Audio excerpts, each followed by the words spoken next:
أعوذ بالله من الشيطان الرجيم بسم الله الرحمن الرحيم الحمد لله رب العالمين والصلاة والسلام على رسول الكريم وعلى آله وأصحابه وسنة بسم الدين أما بعد رب اشرح لي صدري ويسر لي أمري واحلل عقدة من لساني يفقهوا قولي اللهم أرنا الحق حقا وارزقنا اتباعه وأرنا الباطل باطلا واجتنابه. Assalamu alaikum wa rahmatullahi wa barakatuh, my dear and sisters in Islam.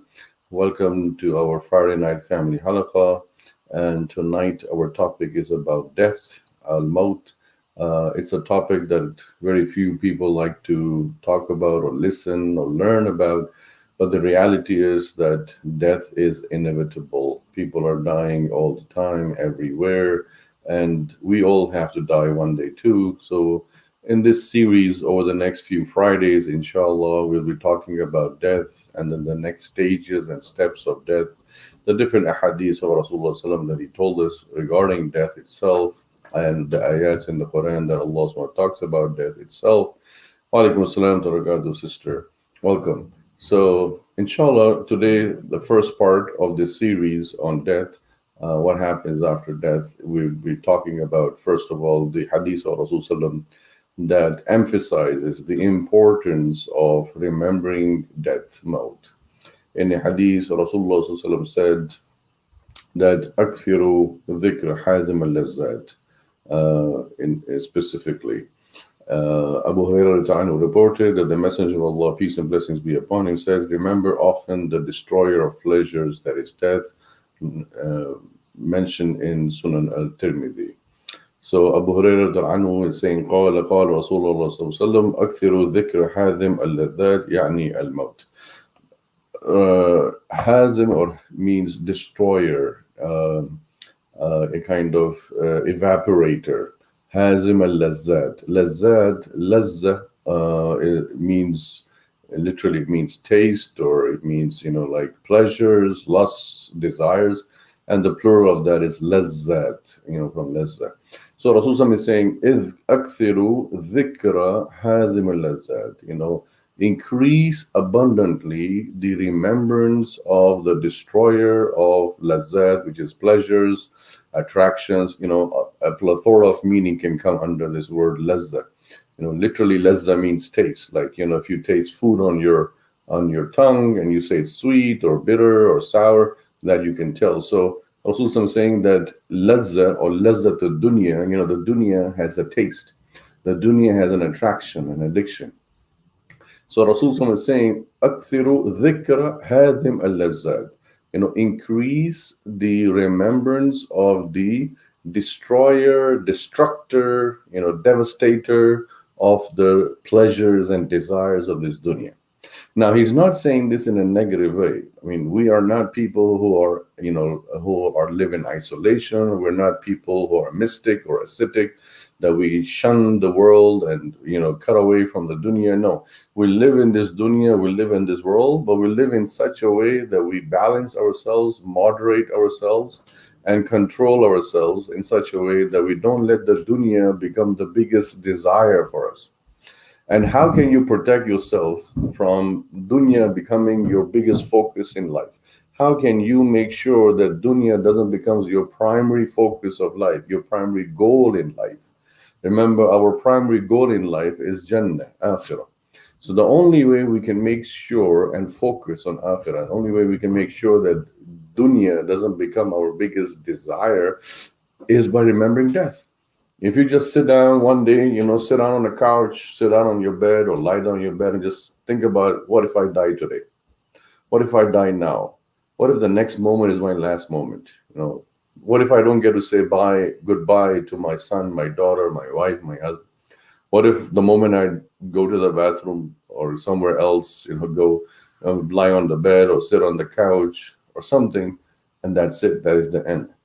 So that is why Rasulullah said, أَكْثِرُوا ذِكْرَ هَذِمَ اللَّذَّاتِ. What it means that remember death on a daily basis. The problem with us, brothers and sisters, is that we as human beings, we only remember death when we hear about a janazah in the masjid. Imam announces we have a janazah today. After the Fard Salah, we're going to pray janazah. So we remember death. Or we remember death when somebody dies from our family, our loved one dies, it hits home, and reality sinks in. That's when we remember death. But Rasulullah is saying, remember death on a regular basis, just like you remember your money on a daily basis. Nobody forgets about money. Every single day we think about money. We think about making money. Every single day we find opportunities to make money. So just as we are thinking about making money on a daily basis in dunya, we need to remember death, maut, on a daily basis, so that our framework of mind is aligned for akhirah. And that is why we see a very amazing incident where Umar ibn Khattab, anhu, the second Khalifa Thani, Umar ibn Khattab, anhu, used to wear a khatam, a ring in his finger. And on his ring was carved in Arabic, Kafa bil mawti wa'dhan ya Umar. Kafa means sufficient, bil mawti with death, wa'dhan, warning, ya Umar. So translation comes out to be that, O Umar, death is a sufficient warning for you, O Umar. Death is a sufficient reminder, warning for you, O Umar. So one time a Sahabi looked at that and said, Ya Amir al-Mu'mineen, what is this? Why do you wear this ring? And he explained to him. And then he said, why you have this written or carved on it? So Umar ibn Khattab said, I have this ring so that every time I look at it on my finger, I remember death.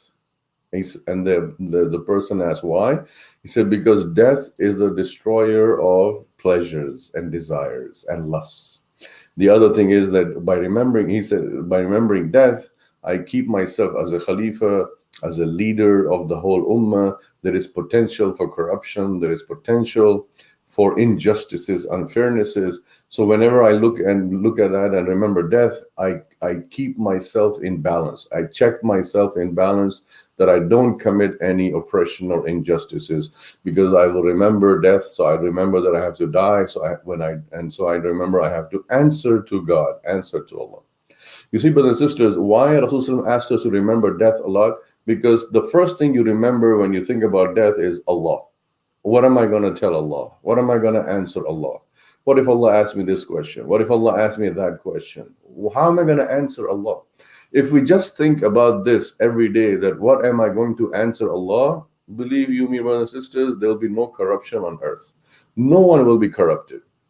If every single day, just like we brush our teeth every single day in the morning, just like we brush our teeth every single night before going to bed, if we also remember death in the morning one time at the time of brushing teeth, and we remember death one time at nighttime before going to bed, believe you me, that is the best self-protection program, self-policing, self-defense system against any kind of corruption or deviation or sinning or sins or disobedience of Allah. We would minimize our disobediences to Allah if we remember death morning and evening, daily, 7 days a week, 365 days a week. And that is what Rasulullah is saying in this hadith that is narrated by Abu Hurairah ta'ala anhu, that قال Rasulullah sallam, أكثر ذكر هذم اللذات يعني الموت, increase abundantly. Akthiru is from kathara, kathara. So he's saying akthiru is fi'l amr. Fi'l amr means an ordering word. Rasulullah is ordering us that increase akthiru dhikra, increase the remembrance or reminder of the destroyer of pleasures, the destruction of lusts and desires, which is death. See why? He's connecting lazat with death, pleasures and desires and lustful things of life with death. Why? Because when you remember death, you don't remember pleasures. Imagine a dying person, you tell them that, you want to go to a nightclub, a bar, imagine a dying person, you tell them you want to buy a mansion. Imagine a person who's dying in his last breath, his death is inevitable and facing. You tell them you want to buy an island somewhere, you want to go on a cruise, you want to buy a yacht for yourself, that's your own personal boat and yacht, you want to buy this, you want to buy that, all the glitter and glamour and luxuries of the world. People don't think at death. If you are in the mindset or framework of remembering death, wallah al-azim, I swear by Allah, you will not think about any pleasures of this life. In fact, this world will begin to look to you as a stranger.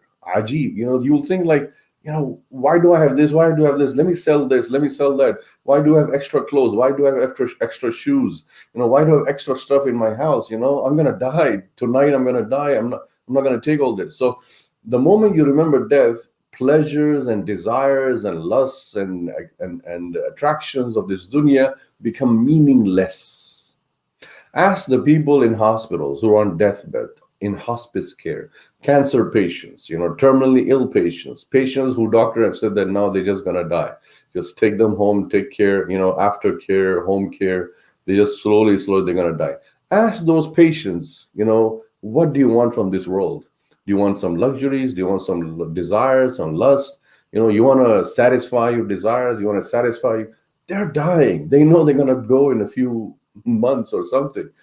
They don't think about it. In fact, they will look at you strangely. They might even slap you on your face that, are you out of your mind? Don't you see I'm dying? And you're thinking about, you're thinking about the pleasure of this world. This world is useless for me. I'm leaving. See, the word death, maut, triggers a kind of a thought process in your brain, in your chain, which is departure. I'm departing. Death means I'm departing, departure, leaving. Leaving what? Dunya. So if I'm going to leave dunya, why on earth would I want to be attracted to the dunya? Why on earth would I want to be attracted to the pleasures and glitters and glamour of dunya?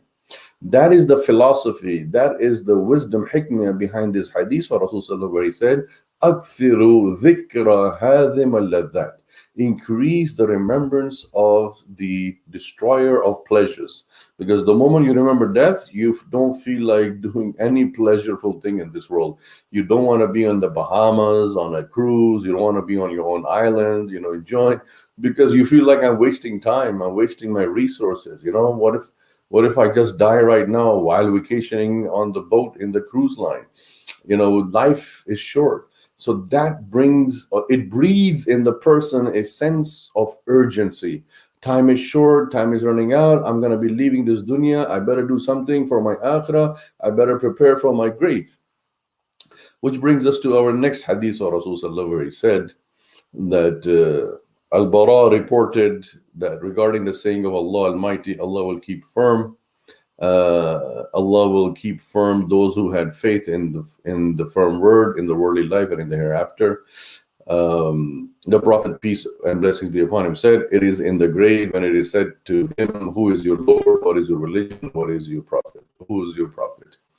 عن البراء عن النبي صلى الله عليه وسلم في قول الله تعالى يثبت الله الذين آمنوا بالقول الثابت في الحياة الدنيا وفي الآخرة قال في القبر إذا قيل له من ربك ما دينك ومن نبيك. And in this hadith, Rasulullah is saying to us that Allah subhanahu wa ta'ala in the Quran, in Surah Ibrahim, Surah 14, verse 27, Allah said that Allah will make firm the believers with the firm word, which is La ilaha illallah Muhammad Rasulullah fil hayat dunya wa fil akhirah. I'll make them firm in this dunya and also in akhirah. The first of akhirah is qabr, grave. Grave is the first stage, first step for the moment we die here in this dunya. The first thing that happens right after we die is that we go into the grave. The first night in the grave is the most difficult night in the grave. Because the person is going to live in the grave how long. There are people in the grave for centuries and centuries. Our ancestors, all our ancestors passed away. Where are they right now? Graves. Do we remember them? Do we know them? Do we even feel what they're going through? People in the grave are going through adhab al-qabr. Nobody's immune. Nobody's safe from it, except Anbiya. So everyone is saying that. The guarantee, or that, not the guarantee, but the safety, surety that a person can minimize adhab al-qabr is by this ayah that Allah is saying, يُثَبِّتُ الَّذِينَ آمَنُوا بِالْقَوْلِ الثَّابِتِ فِي الْحَيَاةِ الدُّنْيَا.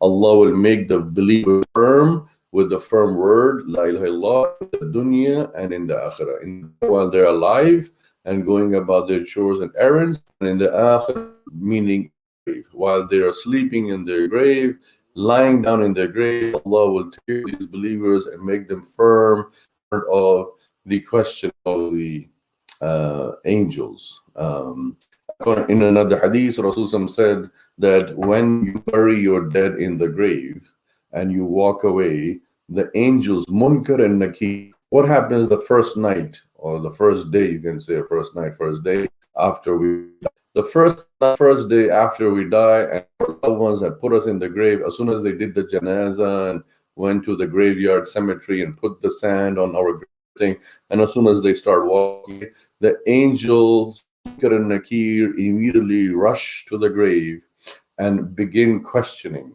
3 questions. First thing they say, Man Rabbuka. Here, according to this hadith, Allah, Rasulullah is saying, Allah will give that believer who has spent of remembrance of Allah, person who has spent life of keeping Allah's orders in mind, Allah will strengthen them in the grave in that fight, that they'll be able to say that Rabbi Allah. When the angel asks Man Rabbuka, they'll be able to say Rabbi Allah. Those who live their life of forgetfulness, obliviousness, neglect this dunya, their tongue will stutter, they will not be able to say, and that is when the punishment begins in the grave. Second question they will be asking, the angel asking the person, and the question is asked everybody, Muslim, non-Muslim, anyone. So the non-Muslim are failing the test, and obviously their azab starts right off after these 3 questions are asked. So the first question is, Rabbuka, who is your Lord? The believer firmly says, Allah Rabbi. Number 2, Madin, what is your faith, your religion, Islam? They're able to say that. And then the Rajul, and who is this man? And they show an image of Rasulullah, and the person who's followed the Sunnah of Rasulullah, they will automatically recognize this is Prophet Muhammad sallallahu alaihi wasallam. They'll say Rasulullah sallallahu alaihi wasallam. But the one who did not follow the Sunnah, did not practice the Sunnah of Rasulullah in dunya, they will be stuttering and shaking and wavering, uncertain, and they will not be able to recognize, and they will not be able to say. So you either pass or fail on the first 3 questions in the grave. So the first thing in the grave is questioning. One more thing, the question in the grave does not start until the last person has left the grave, the maqbara, the actual grave site. That is very important, my dear brothers and sisters in Islam, that when you go for janazah, especially for your loved ones, for your relatives, father, mother, son, daughter, husband, wife, anyone who's your close relative, when you go to the graveyard for janazah and you have a person, you have put all the sand and everything, and the people who came, this first person, they say they're I'm going and going. You, as the person who is related to in the grave, should be sitting or standing there. According to the hadith of Rasulullah, he said that the angels Munkar and Nakir do not enter the grave until 40 steps are taken by the last person who came to bury the deceased. Allah. See how powerful Allah is. Rahman and Rahim, Allah subhanahu wa ta'ala is. Allah withholds and pauses the entrance of the angel in the grave. So we bury the person there, pauses that until 40 steps, because here is the grave, and maybe the door of the graveyard, the cemetery is far over there. Until you take 40 steps away from that grave that you just buried someone, until the first step, angels don't enter. Angels are there and they're watching and they're seeing and they're waiting, like this person gonna go? When is this person gonna go? The moment they see, okay, they're moving, 1 step, 5 steps, 10, 20, 30, 40, khalas, 40, time to get in the grave, questioning starts. Why I'm saying all of this is when we go to bury our dead people in the graveyard, we're in a rush. I know people, everybody's in a rush. People have jobs, school, college, but that is the time that our loved one who has died needs us the most. In fact, in another riwayah, Rasulullah said that the dead person in the grave is shouting, yelling, screaming to people. They can see us who are burying them. And they're yelling that, please don't leave me alone, please, because reality is now sinking into them. I am alone. And the other way sinking to them is, I am cut off from the dunya. Nobody can hear me. Nobody can see me. They see my body. They brought my body from the funeral home or from the masjid in Janazah. They're lowering my body here. They can see that, but they realize that these people cannot communicate. And so that sense of fear grips the person, and they begin shout and yell and scream, please, please don't leave. And that is why in this hadith, Rasulullah is encouraging the person that, look, try to spend that first day, or that first time that you went to the graveyard and buried somebody there, try to spend some time over there, even if all the other friends and have left.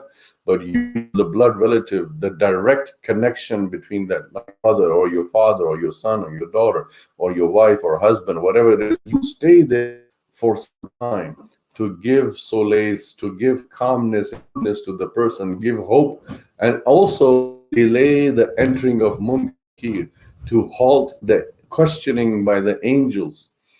You make dua, keep making dua over there, that, oh Allah, thabbit, oh Allah, strengthen this person, whoever it is, your relative, name by their name. You say that, oh Allah, strengthen them, and the su'al munkar and nakir, with the question of munkar and nakir, because munkar and nakir are very, very harsh and ask questions if those are not given, and then the angels of grave are handed over to this person, and then the azab begins and starts, and azab al-qabr starts. So the more dua we make over there and wait over there for a time. Now, I'm not saying that forever and ever, but at least an hour or 2 hours a maximum, because this is your loved one. This is someone you live with, love them, and spend time with them all your life. Now they're gone. Now they're in the grave. So the time you can spend there at the graveyard, at least on that first instance, when you have just lowered them in the grave, would give them some kind of satisfaction. And that is why this is the first night and the first time and the grave. This is the most important time to be spending over there. And that is what we're talking about. And inshallah, we'll be covering more hadiths and more ayat of the Quran related to these aspects of the grave, and what happens in the grave, and what happens in the marahil of right after the death. So there's a lot of things to cover, and this will be an ongoing series, at least for the next few Fridays, inshallah. Let us look at another hadith. Rasulullah mentioned that Uthman reported that the Prophet, peace and blessings be upon him, said, verily the grave is the first stage of the hereafter. Whoever is saved from it, whatever comes after will be easier for him. If he is not saved from it, whatever comes after will be harder for him. I have never seen anything more frightening than the grave. In Arabic, عن عثمان عن النبي صلى الله عليه وسلم قال إن القبر أول منزل من منازل الآخرة. Let me break it down. Rasul is saying, إن القبر, verily the grave, qabr, أول منزل, the first manzil, the first step, or the first stage or phase, من منازل الآخرة. Akhirah has many manazil, many stages and levels. This is the first stage. That is why death is known as al-maut. Death is known as Qiyamatul Sughra, the minor Qiyamah. The major Qiyamah, Qiyamatul Kubra, will come on the day of judgment. When the trumpet is blown and the whole world comes smashing down, and then the Qiyamah starts. That'll be a long time. No, Allah knows best when the Qiyamah is coming. But every person's Qiyamah Sughra, minor Qiyamah, begins the day they die. The day or night we die from this dunya, the day or night we leave this dunya, our qiyamah has begun. The moment you hear somebody has passed away, died, and the dead body is lying there in the bed or in the car or in the office or wherever somebody died, nobody knows where they're going to die. And that is why we should make dua to Allah subhanahu wa ta'ala, that Allah give us maut al-raha, give us a good death. Don't take, some people die in a bathroom, some people die in a nightclub dancing or something. Some people die in a bar drinking beer. Some people die, in other places, in places of fahisha. Some people die in a masjid while in sujood. So when will death come to us? Nobody knows. And how will we die? No, we don't even know that. How will we die? That is why we need to make dua to Allah that, oh Allah, give us a good death. Give us a good death such that we die in a peaceful manner, in a good place, not in a bad place. There have been people who die and pass away in good places like masajid, like in a salah or like in zikr of Allah, or in the bed while sleeping at nighttime. In the morning they didn't wake up. And some people, they die in bad places, like I said, in the bathroom, in the bar, in the disco or nightclub or casino, gambling and things like that. Death does not differentiate where it's going to come. Death doesn't say, okay, when this person goes back home, then I'm going to come and take over them. Death says the moment has arrived. It's 5:23, wherever they are, even if they are driving a car. So many people die in a car. They were perfectly fine, no disease, no sickness. They're just driving the car. Time is up. Death has come. So they have a small heart attack while driving. They die. They fall on the steering wheel. The accident happens. The car turns upside down. That's it. Because wherever it was written for them to die, it happens. So that's why we need to make dua to Allah subhanahu wa ta'ala daily, on a daily basis, in every salah, that, oh Allah, give us a good death, give us a maut, such that it's not disastrous for us and our family members. So in this hadith, Rasul saying, "Inna al-qabr awwal manzil min manazil al-akhirah," that the grave is the first stage or phase from the stages and phases of the hereafter life, the akhirah life. فَإِن نَجَ مِنْهُ فَمَا بَعْدُ أَيْسَرُ. If they are successful in the grave, if they are saved in the grave from the torment and torrentious things, then فَمَا بَعْدُ أَيْسَرُ, then whatever comes after that is easier. In other words, you can say that this hadith is saying, you can extrapolate it in the sense that the grave is the first stage after death, and the grave is like a sneak preview. You know how they have a preview of something to happen, like a movie or something? They give you a preview. This is what's going to happen, or preview of a book. Yeah, this is what the book is written about. I'm giving these world examples. Of course, there's no comparison to death, but the thing is that these previews are there to give you a heads up what to expect. So in the same way, the first night in the grave is a preview for the person what to expect in future. If the first night is the most difficult and devastating night, most difficult and tormentuous night, then the next level and stage is going to be also very difficult. But if the first night is very peaceful and calmful and soothing and easy, then it's a preview of what is to come in the future in the other marahil and stages. وَإِن لَمْ يَنْجِ مِنْهُ فَمَا بَعْدُ أَشَدُّ مِنْهُ. If he does not save himself from the first night in the grave, then what is going to come afterwards is going to be even more difficult and hardship. And then at the end of the hadith, Rasulullah says that مَا رَأَيْتُ مَنْظَرًا قَطْ إِلَّا الْقَبْرُ أَفْضَلْ مِنْهُ. I did not see anything more scary, frightening than the grave. That is why the Sahaba Ridwanullah Ajma'in, they used to, they were in Medina, they used to go to Jannatul Baqi. Jannatul Baqi is that graveyard right across from the Masjid Nabawi in Medina. So they used to go in the graveyard, they used to, see a dug up grave, an empty grave, 6 foot by 4 foot, it's empty, it's dug up. Some of them would even walk down, they would lower themselves down. Some would even lie down there or sit down there and try to grapple in their mind that, look, this is my final abode. This is my final place. This is where all of us are going to come here, in this small dug up ground over here.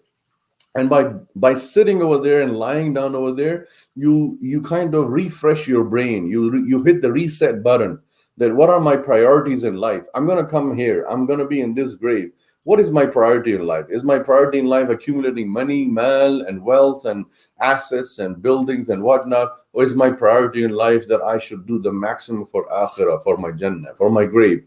The best deeds I can do, the best sadaqah I can do, the best sadaqah jariyah that I can invest in for my grave, so that when I go in the grave, the angels can welcome me over there. Inshallah, next Friday we'll continue from here to talk about what happens the first night in the grave. When we are there in the grave and the angels come, what happens over there? What are some of the hadiths regarding to that? Inshallah, we'll continue next Friday again at the same time, 7 p.m., 7 to 7:30. Jazakallah khairan for tuning in today. Inshallah, may Allah bless you all. May Allah help us all. May Allah help make our death the best of death. May Allah protect us from azab al-qabr. May Allah protect us from the punishment of the grave. And may Allah make our death an easy death without any pain, without any kind of hardship. May Allah make our children sadaqah jariyah for us while we are in our graves in the qabr. Wa akhiru da'wana rabbil alameen wa salatu salam wa kareem.